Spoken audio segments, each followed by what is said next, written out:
This is Carly and Mathis, and Miles is filming, and we're here to give you a second yoga for stress relief while you're at home and not able to go to a Selva. So last time we talked about the 3 areas that tend to hold a lot of stress physically, and that's the neck, the shoulders, and the hips. So today, what are we going to focus on, Mathis? We're focusing actually on the hips more today. So let's start by warm up in child's pose. And Miles, thank you for filming. So we're going to come back into child's pose with our head on the ground and start taking one breath in for our bodies. One breath in for our thoughts, and a final breath in for our emotions. Then we're going to slowly roll up one vertebrae at a time, feeling our spine, feeling how it's feeling. And then from here, we're going to try to leave our hands on the ground and come to a forward fold. Your hands might not stay on the ground, but then you're going to slowly roll up one vertebrae at a time, coming to Tadasana, standing mountain pose. So taking a moment here to feel your body and specifically your hips. And put your hands on your hips and let's shake them out a little bit. I don't know about you guys, but we've been having a lot of lazy mornings where we're sitting around for quite a while in the morning. So it's good to start with rolling the hips. And now we can bring our hands to our heart center and set an intention for ourselves, if we have one, or just thanking someone, like I'm thanking my 2 sons for helping me do this.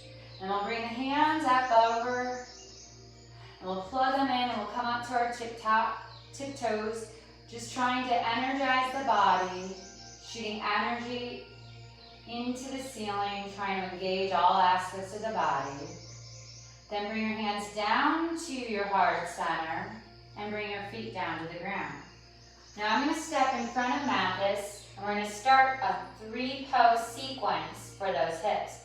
We're going to jump our feet out, and we're going to turn our right toes and right hand over to this wall. And pretend I got that last one. We're actually at the Selva.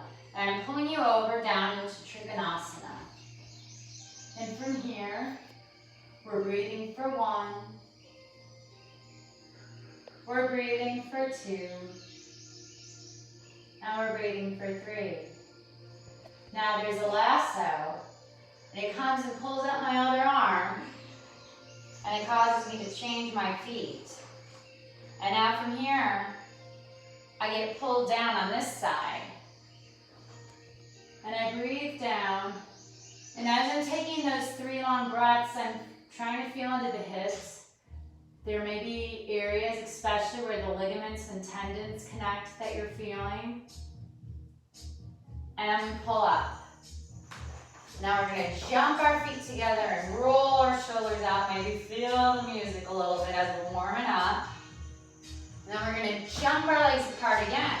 And now we're going to get into the pose that most intensely gets into the hips. And we're going to start with it by going to Warrior 2. So we're going to turn that foot out again and bend in first to Warrior 2. Hope you guys enjoy a little bit energizing music today with our yoga routine. Now this is really getting into that front hip, but now we're going to continue to get even deeper as we come into the extended side angle. So again, we're going to stay here, and this actually gets into both hips. On the back side, it gets more into the hip flexor, which gets shorter when we sit. Now you can stay here, or you can come down to the floor version, which I know some of the girls, like Gabriella and Basil, can do. And you'll breathe for a couple of breaths. Now from here, you're going to come up with that lasso and switch sides. Now first, we're going to turn our palms and extend through those arms again. And we're going to come down into Warrior 2. Breathing for 1. breathing for 2, breathing for 3, just trying to get into those hips. Now we'll come to our extended side angle. And then we'll get all the way down into the full side angle if we like. And then we'll come up. And we'll jump those legs together. Feel the music. And we'll jump the legs apart again. Coming into our final pose, standing pose for the hip sequence, which is half moon.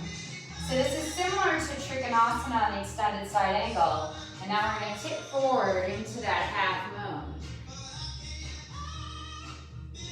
Now you can stay looking at the ground and try to fully push into both feet so that you feel as though you're extending through that body. You can turn the head to look towards the wall or even the ceiling, or you can stay looking down.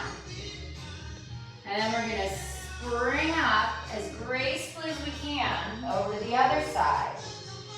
Extend out. And go ahead and tip over.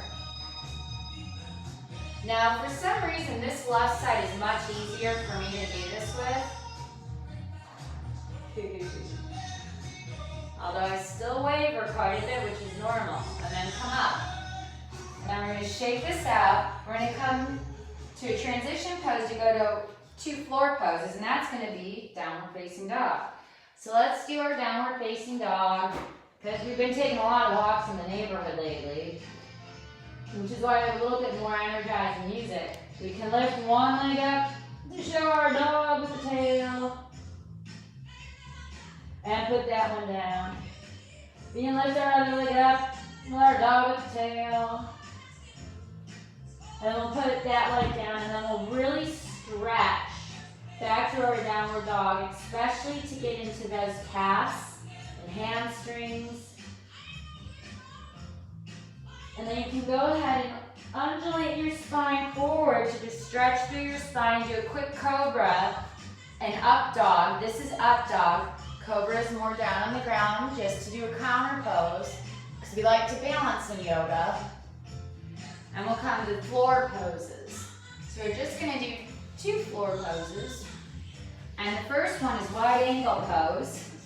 So put your legs far out as you can. You can stay here if you want. And just bend one ear over to the shoulder. And then bend the other ear over to the shoulder. And then you can straighten up and try to tip forward a little bit. I like how it feels when I try to come down to my forearms, because it feels like it gets into the abductors a bit more. And we'll slowly come up. If you're tight like Mathis, your back's going to round quite a bit. Now we're going to bring these legs together. We're going to do our last pose. We're going to bring up one leg and cross it over. And we're going to raise up that opposite arm. And we're going to use that arm as a catch. And twist our spine. Now Mathis had a lot of cracking. We've been sitting around a lot, which we might be doing a little more of. You might feel a lot of cracking. You want to twist evenly through the spine, so looking behind you helps that. Now you're going to come back, you can come and lift your legs up and switch them. You're going to raise up the opposite arm, and you're going to twist. Here a little more cracking. And then you're going to come down. So now we're going to end our yoga's part, and we'll just bring our hands to our heart center. We're going to practice sitting up, taking one breath in again for our body, seeing how it feels after just a tiny bit of yoga. One breath in for our thoughts, and then a final breath in for our emotions. And then we'll open our eyes. And today your little nutritional tidbit is there's a mineral that helps a lot with fighting infections. And again, we're all at home because of COVID-19, which is an infection. And that mineral is zinc that I want to focus on that one today. There's other ones, but we're focusing on zinc today. So zinc, it's an emergency C, so I bet a lot of you have been getting pumped with some emergency C or airborne, but zinc is also in certain foods, and those foods happen to be seafood, which we're very lucky, we live by the ocean, meats, whole grains, wheat, germ, wheat bran, dairy, peanuts, egg yolks, nuts, and seeds. So if you like any of those, it might be a good time to bolster up on some of that in your diet so that you eat at least a couple of those types of foods a couple times a week. So thanks so much for practicing yoga, and we hope you're all doing well. Have a great day.